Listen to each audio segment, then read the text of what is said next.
Webinar on accounting for COVID-19 grants. My name is Steve Collins and I'm the director at Leave It Walmsley Associates. I'm hoping that you can all hear me okay.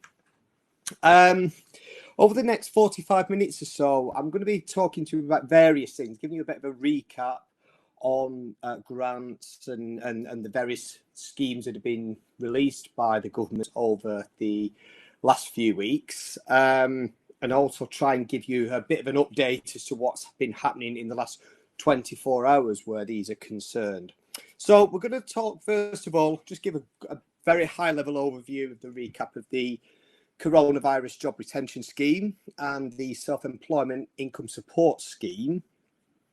We're then going to move into how we're going to account for these grants in the financial statements, because there's certain provisions in company law that we will need to consider very carefully in terms of how the debits and the credits work. We'll then look at the some additional considerations for, say, audits of financial statements, as well as various other considerations for non-audit work, such as the valuation of certain financial assets and going concern issues. And that's so certain issues that have certainly moved up the ranks of importance over the last few weeks. So just having a quick look at what these schemes are. The Coronavirus Job Retention Scheme is administered by HM Revenue and Customs. It's a very, very generous scheme, as we all know by now. What happens is obviously the employer continues to do the payroll in the normal way, and then they claim a grant for the furloughed workers. And the grant equates to something along the lines of 80% of the employee's salary, which is capped to £2,500 per employee, plus the associated costs, such as employers' national insurance contributions. It's been widely publicised in the last 24 hours or so that the Chancellor has extended this scheme so that it will end in October. Originally, it was going to end on the 30th of June 2020. The provisions of that, we're still waiting for quite a lot of the detail to come through. The Chancellor did say that some of this guidance will be issued later this month. He didn't actually give a specific date. But at the moment, and certainly up until the end of July 2020, furloughed employees cannot do any work whatsoever for the company. So you can't, as an employer, you can't send, put a staff on furlough and then say, well, could you come in for an hour next week and answer the telephones? They've literally not got to be able to do any work for the company whatsoever while they are on furlough. After the end of July, so from the 1st of August 2020, we think, this is going to be a bit more flexible, this scheme, whereby hopefully by then we are going to see some element of normality come back, and the Chancellor will then allow employees to possibly phase themselves into work, coming back on a part-time basis. What he has said is that employers from August onwards will be asked to contribute to the furlough scheme. We don't quite know sort of what this contribution is going to be at the moment. We don't know what the percentage is going to be.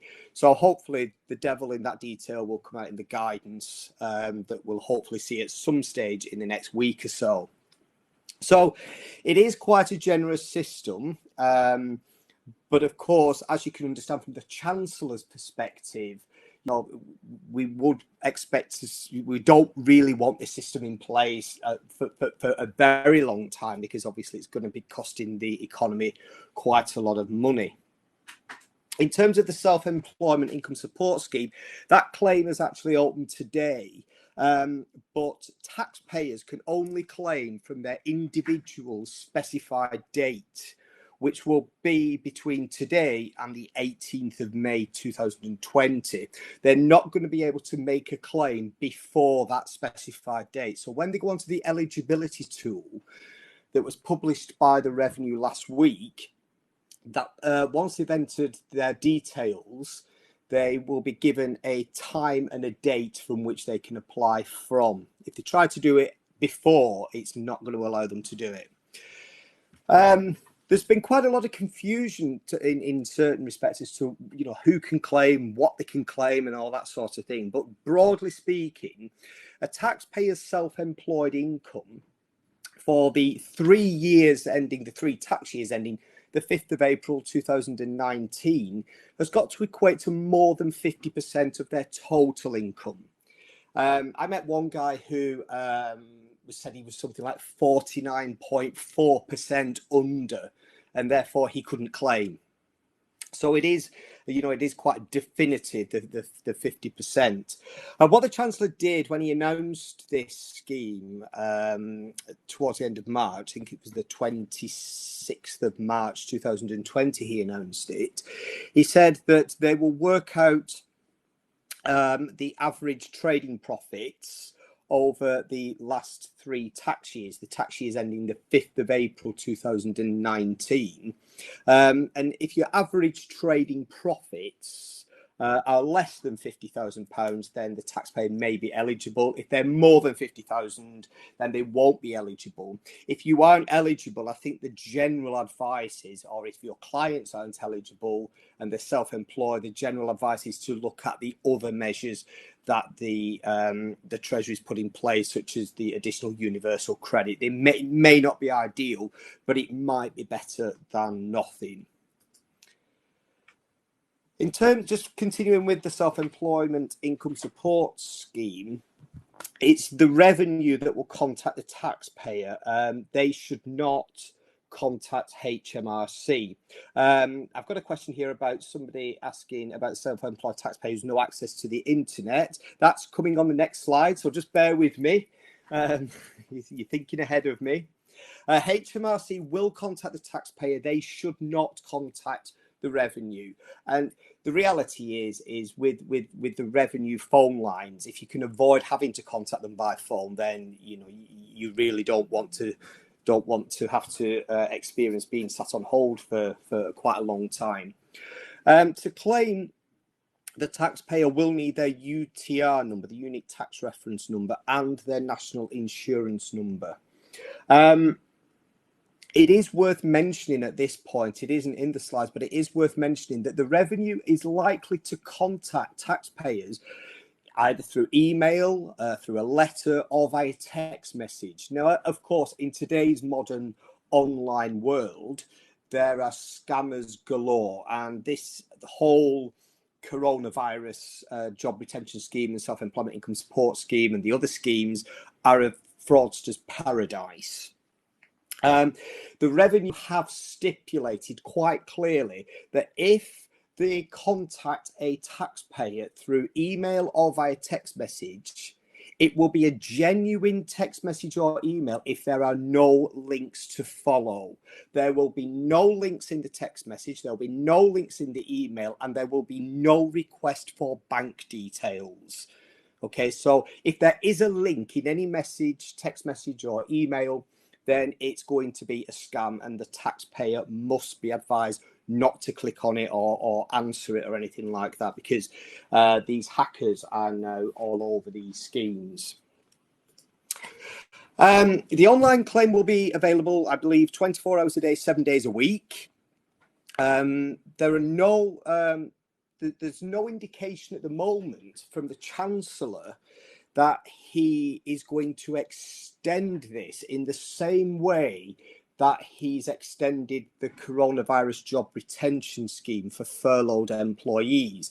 Now, as is the case with these things at the moment, it is very much, change on a day-by-day basis, and these sorts of things change quite frequently. So it may be that the Chancellor does extend this scheme further, but we're not absolutely sure at the moment. There are alternative ways that the taxpayer can claim in terms of if they don't have the internet, for example. There is going to be a telephone helpline if the taxpayer can't apply online, but I'm not sure of any other sort of means that the revenue will have in case you can't claim, but certainly they will have a telephone helpline. one thing that is very disappointing for accountants in practice at the moment is that accountants will not be able to claim on the taxpayer's behalf. Okay, this is because I'm led to believe that if the system was built to allow agent functionality, it would have taken an extra 2 months to build the system. And obviously, self-employed people have been waiting for this for a number of weeks now. So if the reason is that the system would have taken longer to build, longer to issue. There's also going to be additional fraud checks put in place to make sure certain claims are genuine. I've got a couple of questions that I'll come on to later on. The taxpayer has got to confirm when they're going through the application process, they've got to confirm that they've traded during 2019-2020 as a self-employed individual or as a partner, that they are planning to continue to trade in 2020 and the 2021 tax year, and that the business has been adversely affected by the effects of COVID-19. Now, some examples of how a business has been adversely affected could be that they're self-isolating, or the trade is reduced because they can't open the premises, they can't see customers, for example, or they can't obtain stock. Those are examples of how a self-employed individual or a partnership could demonstrate that they have been adversely affected by the coronavirus. It is important that the taxpayer keeps a record of why they've been eligible to claim. Okay, so they need to document clearly in their accounting records why trading has declined due to the coronavirus COVID-19 outbreak. Because if the revenue come back and do a retrospective inspection, they may ask for details of the claim. Okay, so just be advising your clients to make some sort of documentary evidence of the reasons why they've claimed and the reasons why their trade has been adversely affected. It's also just worth noting that some people who are or who have been self-employed may not be eligible to claim. This could arise, for example, if the taxpayer has incorporated their business in the 2019-20 tax year, because the cut-off for tax returns is the 5th of April 19 tax year. So if they then incorporated go in the 19-20 tax year, they won't be eligible to claim because they won't be trading as a sole trader or a partnership in the 2021 tax year. And that's one of the eligibility criteria. So it might be that, you know, some clients are going along thinking that they're going to be entitled to it, and the revenue may turn around and say, well, actually, no, you can't, you're not entitled to it. Because then if you have incorporated, you'll be a director and you can furlough yourself through your company. The revenue will calculate the amount of the claim, and the advice is obviously download, if you can, a copy of the calculation to make sure that it is correct. Do keep in mind that the revenue have had to sort of work incredibly hard over the last few months to get not only this particular scheme up and running in the time that they have done, but also the furlough scheme as well. So it may well be that there are a couple of glitches that may need to be corrected. So it is important that the taxpayer does try where possible to obtain a copy of the calculation. I mentioned earlier on that this support is available, or the revenue will provide support for the 3 months, 1st of March to the 31st of May. As I said earlier, we're not sure if the Chancellor is going to extend this. Okay. Effectively, what they're going to do is they will, this is broadly speaking, they're going to pay 80% of average profits up to a maximum of £2,500 per month, so £7,500 that will be paid in a single instalment. A question here saying, if you incorporated in the new financial year, how can the director now be furloughed? Well, it provided that they're on a payroll, then the director can furlough themselves. But the problem you've got here is that most directors who are shareholders in a company will only pay themselves sort of a notional salary up to the PAYE threshold, and it's only that they can furlough themselves. They can calculate the furlough payment based on that.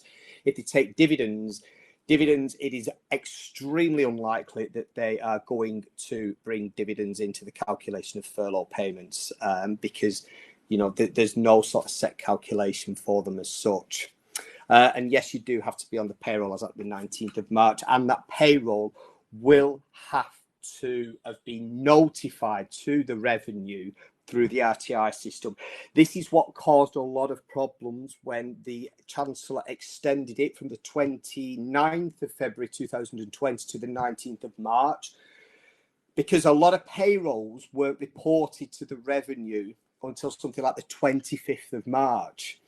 And the the Treasury did announce that that the extension to the 19th of March would help over 200,000 people, but we're not quite sure whether it has helped all those sorts of people, simply because if you were a new starter, for example, in March, you're going to be stuck, and the other alternatives will possibly be claiming sort of universal credit, those sorts of things.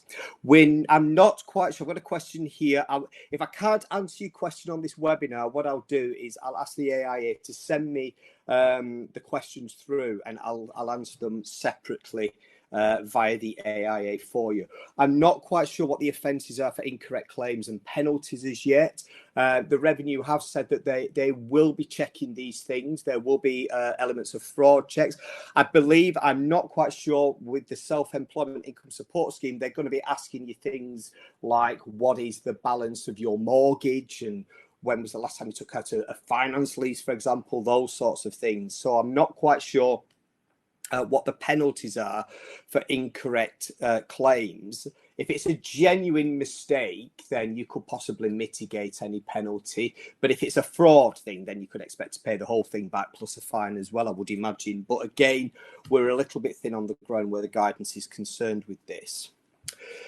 Just going into the accounting aspects of these things now, we are going to be seeing clients, particularly limited companies, receiving these claims from HM Revenue and Customs, and it's how we account for them in the financial statements.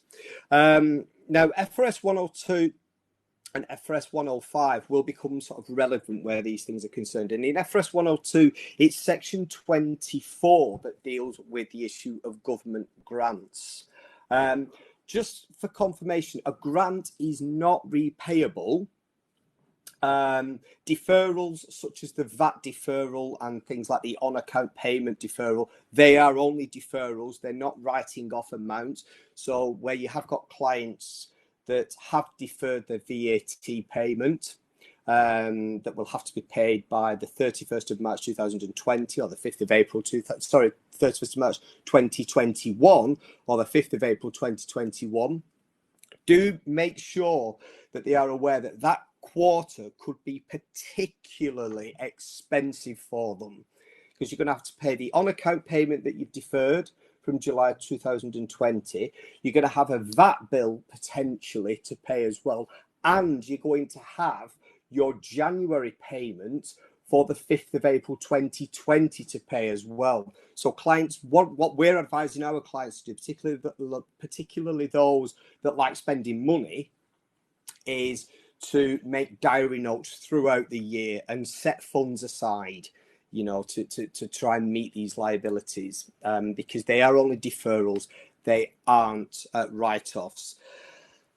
Things like interest holidays, the interest holidays is only holidays from paying the interest. They will have to do things like pay the capital. But grants, they are generally non-refundable. FRS 102 says that you can't recognise a grant in the financial statements until there's reasonable assurance that the entity will comply with the conditions attaching to it. So, for example, you furloughed the employees and the grant will be received. So you can't just think, well, I'll put the grant in the financial statements now and see what happens. The revenue will have to have physically said that the grant will be received. When that recognition criteria have been met, then it's paragraph 24.5E of FRS 102 that deals with grants that are receivable as compensation for expenses. And then you're going to apply the client's accounting policy for these grants. Now, in FRS 102, you've got two models. You've got the accrual model, which we're all used to. It's the same sort of thing that we had in old UK GAAP, and the performance model. The performance model cannot be used for clients that are reporting under FRS 105. They can only use the accrual model. Okay, but where these grants for things like the furlough payments are concerned, the treatment under both models is going to be the same. Okay, you're going to treat it as income in the profit and loss account. I've got a message here asking, are these to be treated as exceptional or extraordinary items? Definitely do not treat anything as an extraordinary item, because we don't have extraordinary items in the formats anymore. You won't treat it as an exceptional item either, because it will be treated as income in the profit and loss account. Okay. Don't offset the grants received against things like payroll costs, okay, because any sort of offsetting like that is prohibited in company law.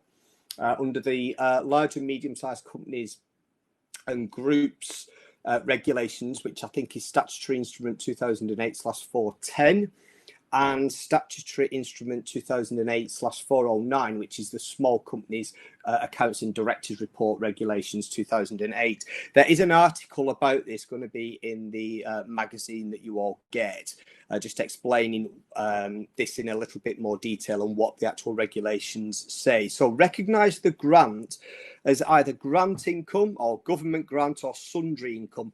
Don't offset it against things like your payroll costs and things like that. Yeah. Are the grants a vatable supply? I wouldn't have thought they'd be VAT. I'm not a VAT expert. In fact, I'm not really a tax expert as such. Then I wouldn't have thought they're vatable supply for the furlough scheme, because you don't have VAT on payroll anyway. So no, they wouldn't be treated for VAT purposes, I wouldn't have thought. They are taxable. I do believe they are taxable in the tax computation, because you're going to get tax relief against the associated costs, so the payroll costs, things like the self-employment income support grant as well that self-employed people will get. That is also sort of taxable income. Okay, so you will have to explain to clients that these things are taxable. In terms of disclosures for grants, FRS 102 requires disclosure of the accounting policy adopted. Okay, so either the performance model or the accruals model. I think when I meet accountants up and down the country on various CPD courses, it's usually the accruals model that is being used as the accounting policy choice, because that's the more familiar one. The performance model is a little bit less uncommon. Disclosing nature and amounts of grants that have been recognised in the accounts. Any unfulfilled conditions or contingencies that attach into grants recognising income. And an indication of other forms of government assistance from which the entity has directly benefited. Now, those are the disclosure requirements under FRS 102 section 24. Those will generally apply for companies that are not small. Okay. The disclosure requirements for companies that are small and that are applying section 1A of FRS 102. I've just got a question here before I go on to this. Please, can you cover tax status of self-employed income support scheme grant to a partnership? That I think I read on the Low Income Tax Reform Group article, that they would sort of be dealt with on an individual basis as well. So the individual partners will have to apply for their own grants. Okay. And again, they will be taxable as well on the partnership. Okay, but it's the individual partners of the partnership that will have to apply for their own grants. Okay, I hope that helps that question. As I mentioned earlier on, there are quite a lot of questions coming through. If I don't answer your question, then I will answer it under separate cover, because I've got to be finished for about 20 to 12, so I can just troll through a couple more questions. But there are a lot of questions coming through. Just going back to the small entities, for clients that are choosing to report under Section 1A of FRS 102, the disclosure requirements in paragraph 24.6 don't apply. Okay, there are no specific disclosure requirements as such for small entities reporting under FRS 102 for government grants. But that's not to say you can then just disregard any disclosure requirements, because keep in mind that unlike the micro entities regime, there are no deeming provisions in company law which say that if you prepare your accounts in accordance with basic legally required minimum, these accounts are presumed to give a true and fair view. That doesn't apply for small companies reporting under FRS 102 Section 1A. So the directors will still have to make sure that the financial statements give a true and fair view. So potentially any of the disclosures in paragraph 24.6 may apply if the directors feel that doing so would enable the financial statements to give a true and fair view.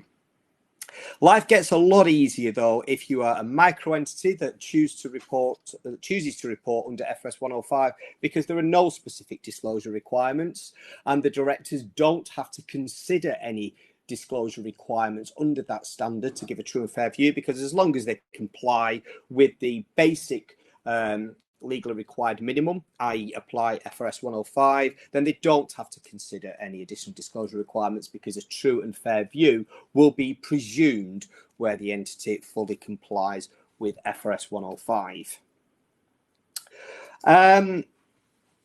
Are all types of grants received during this COVID-19 taxable?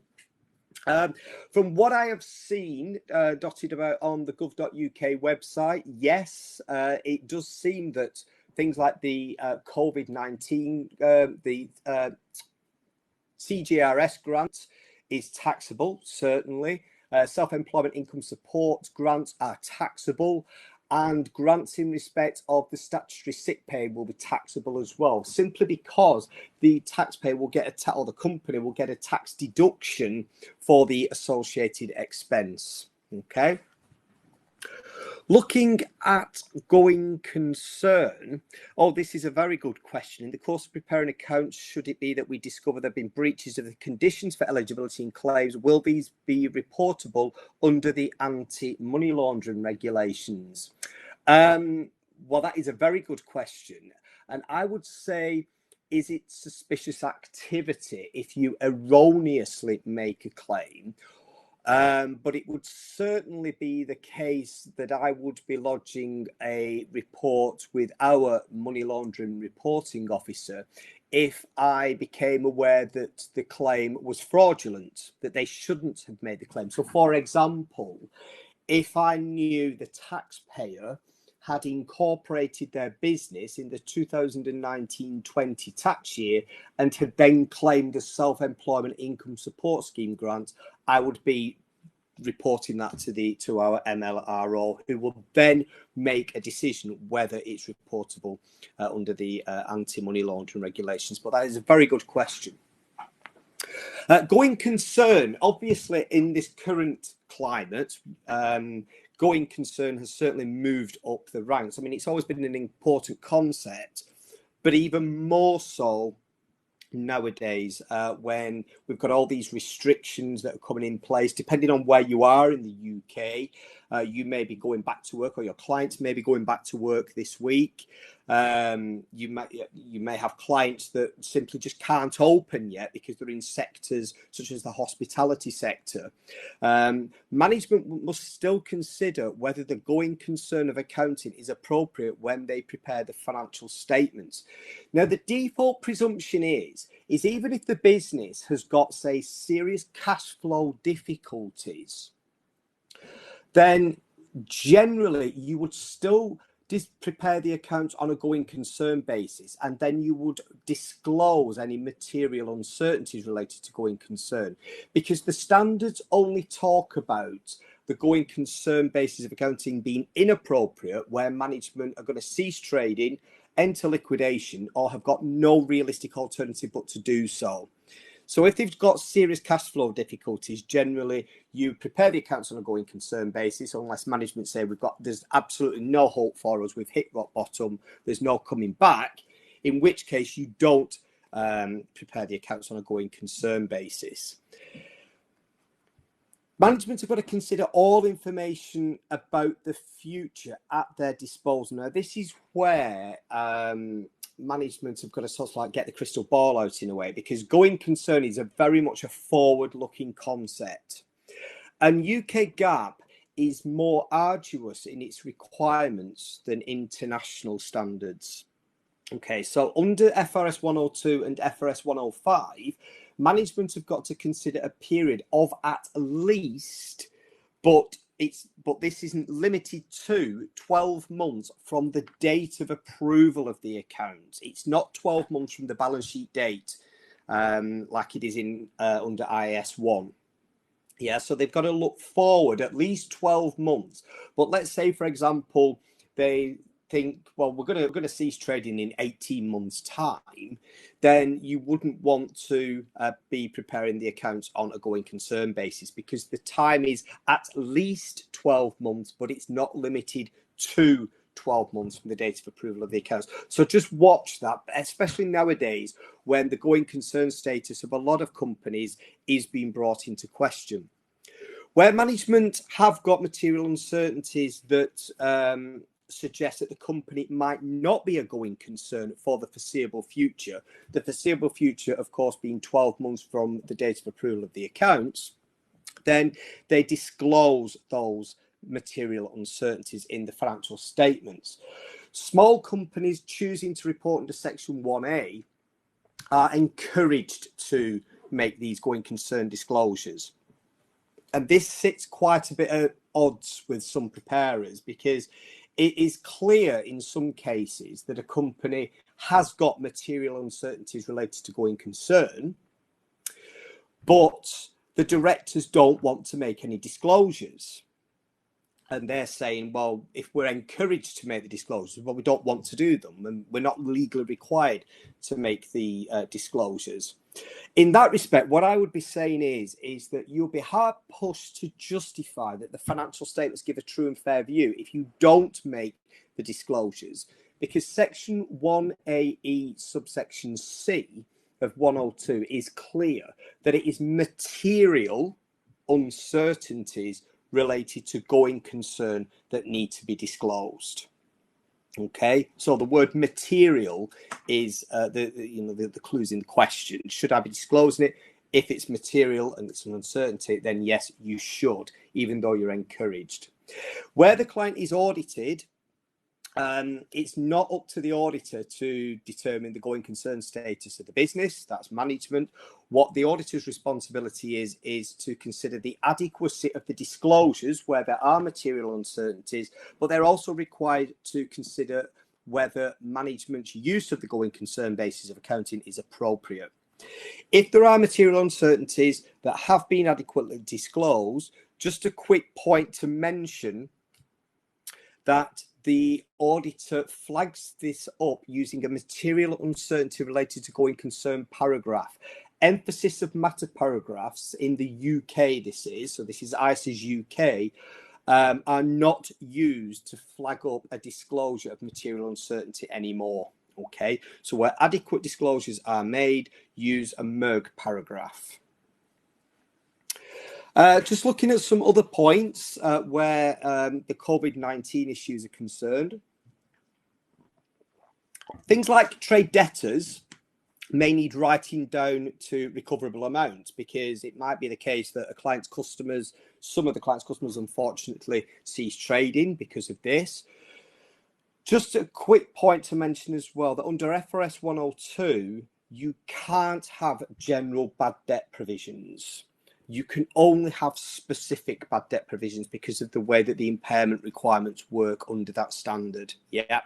So just be very careful with it. So where you've got things like 5% of trade debtors, that shouldn't be there because that's a general bad debt provision. So you need to write it back. Only specific bad debt provisions are allowed. Okay. Things like investments, may need to be written down in the financial statements because they might have the value may have sort of plummeted. Just watch for things like adjusting and non-adjusting events though, because the virus was only discovered in January 2020. So you're unlikely to see adjusting events for a 31st of December 2019 year end, but you could well see adjusting events for things like a 31st of March 2020 year end. Yeah, but you may have things like non-adjusting events in the financial statement. So for example, if you've got an investment here, at the 31st of December 2019 year end, it's carried at fair value at a specific amount, but then in March, it absolutely nosedives in value, then you wouldn't recognise that decline in value in the 31st of December year end accounts because the virus wasn't discovered until January. So therefore, you would treat it as a non-adjusting events disclosure if it was material. Where asset impairment is concerned, do have regard to things like section 27 of FRS 102, impairment of assets, which is also section 22 in FRS 105. Just as a point with impairment though, because asset impairment is going to move up the ranks, certainly over the case of the next few months. The standard requires the directors to review assets for indicators of impairment first. It doesn't require an impairment test to be done mandatorily first. Yeah. If there are indicators that an asset is impaired, then you will need to do an impairment test, which involves calculating recoverable amount, comparing recoverable amount to the carrying amount. If recoverable amount is lower than carrying amount, you've got an impairment that needs to be recognised. So then the asset is then written down to recoverable amount, and that is then recognised in P&L. Just while I'm on asset impairment, if you ever impair goodwill, you can never ever reverse impairments on goodwill. You can reverse impairments on other assets when these circumstances giving rise to the original impairment loss no longer apply, and there are limits in the standard as to how much the reversal is, but you can never reverse impairment losses on goodwill. That was outlawed by statutory instrument, what was it, 2015-980, that transposed the requirements of the EU Accounting Directive into our company law. Okay. Looking at liabilities, because of what's going on at the moment, companies have had to close. They're not doing they're not. Employees aren't working, or they're operating on skeleton staff. This could give rise to a breach of contractual terms in some cases. So clients are going to have to think about whether contracts, for example, have become onerous. And a contract becomes onerous when they have still got to make payments under that contract, but the client doesn't derive any benefit from those payments. They've just got to pay because the contract says that they have got to pay. So it could well be that additional liabilities may need to be provided for in the financial statements. And therefore, certainly from, I would say, January 2020 year ends onwards, we need to be very careful and advise clients to consider things like contractual provisions of contracts, particularly things for long-term contracts, to consider their provisions quite carefully. Okay. Things like non-delivery and non-performance, they will need to be sort of considered. It is also just worth mentioning at this particular point in time that the charity's SORP making body has also issued guidance for charity clients as well. That can be obtained from the Charity Commission's website. The guidance itself, it does consider financial reporting issues, things like subsequent events, so your non-adjusting events, your adjusting events, your going concern, things like restricted funds and whether you can reclassify sort of restricted funds to unrestricted funds and those sorts of things. It is just worth noting that the guidance is very clear guidance from the various from the SORT making body, and it's been issued by the various charities commissions in the UK. But what the guidance doesn't do is it doesn't change any of the provisions within the SORP itself, the charity SORP. The guidance itself is non-mandatory, but they don't issue these things for the good of the health. And I would certainly be advising all my charity clients, trustees, to be carefully considering the requirements of that guidance. Also, if any of you act for solicitors preparing the solicitor's accountants report form, the SRA have said that they will take a pragmatic and proportionate approach where reports are going to be obtained late because of the impacts of coronavirus, because of course many firms of solicitors at the moment are closed. And so it is going to be quite impossible for some accountants' reports to be filed within the 6-month window as well. So just to conclude, before I have a look at a couple of questions, as I mentioned earlier on, the CJRS has been extended to October, but from August onwards, the Treasury will be asking companies to contribute to some of the furlough scheme. As I say, we don't quite know how much or how this will work at the moment. The self-employed income support scheme is going to start today, but accountants, unfortunately, we can't do this for them. But you may get clients, well, you invariably will have clients that are going to contact you and ask you for certain information in terms of UTR numbers, almost certainly, and national insurance numbers. Can I also just mention, just be careful with these sorts of things. Always try to verify your clients when giving out sensitive information such as UTR numbers and NI numbers. As I say, always keep in mind that this is a fraudster's paradise, or what's going on at the moment. Okay, and if they can spot an opportunity to commit fraud, then they will do it. Make sure that you've got a sound understanding of 102 in terms of section 24 and section 19 of FRS 105 in terms of accounting for these grants. Don't offset them against things like your payroll expense, because then you'll be sort of contravening company law. And then finally, do, as I'm sure you've all had this message before, stay safe and sort of keep well. Let's have a look at, see if I can see a couple of questions. With the calculation of taxable profits from trading, does the allowable deductions include the capital allowances? So what you're doing here is you are arriving at taxable profit. So in my mind, I do emphasize I'm not a tax expert, but in my mind, you add back the depreciation charge and then deduct your capital allowances to arrive at a profit chargeable to tax. So I would say that is correct, but you need to obviously check that out with a tax expert, particularly for a non-incorporated entity. Can you advise how a self-employed taxpayer who has no access to the online services can claim SEISS? Well, I already mentioned, I think, that the revenue are going to have a telephone service, which you can do, as I'm not quite I don't know how manned this telephone service is. So it could well be that you're listening to panpipes for quite a long time, but it could be quite soothing. What are the effects? I've answered that one. What are the offences for incorrect claims and penalties? Exceptional or extraordinary items. Don't treat grants as exceptional items. Treat them as income and make sure that they do appear in the tax computation. Just for the record, I think I already mentioned this. Extraordinary items don't feature anymore. The partnership have asked those taxable income. Yes.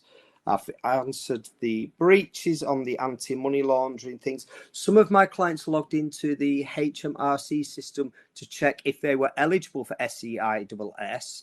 This has been claimed, this has been confirmed, and they have been given dates to make their online claim. Yes, I think when I sort of looked into this, what's happening is they're telling you a time and the date from which the taxpayer can apply from. They can only apply from that date. So if it's from, say, the 15th, which is Friday, they're not going to be able to apply today, even though the portal opened today. Northern Ireland driving licenses do not work. What do we do? I'm not quite sure in what context that is in terms of the question. So if it comes through in the next couple of minutes, a bit more clarity, I'll try and answer that, but I'm not quite sure in what respect the driving licenses would feature. So I've come to the end now. I've come to the 45 minutes. I hope you've all found it useful. As I say, there is an article going to go in your magazine in the next edition, and that will cover the accounting aspect. It's only going to be a short article, so unlike some of my articles, they're not War and Peace. It will help you with the accounting. In terms of the Edward, you said, are you eligible or not? Northern Ireland driving licenses. I'm not quite sure what that means. Are you eligible for the SEISS? If you have got another delegate's just mentioned another ID if one isn't being accepted, so it might well be that you could use a passport, for example. That might work. I'm sorry I can't answer your question, Edward. I'm just not quite sure in which context this is being asked. Okay, enjoy the rest of your day. Do keep safe, and I hope to see you on another webinar very soon.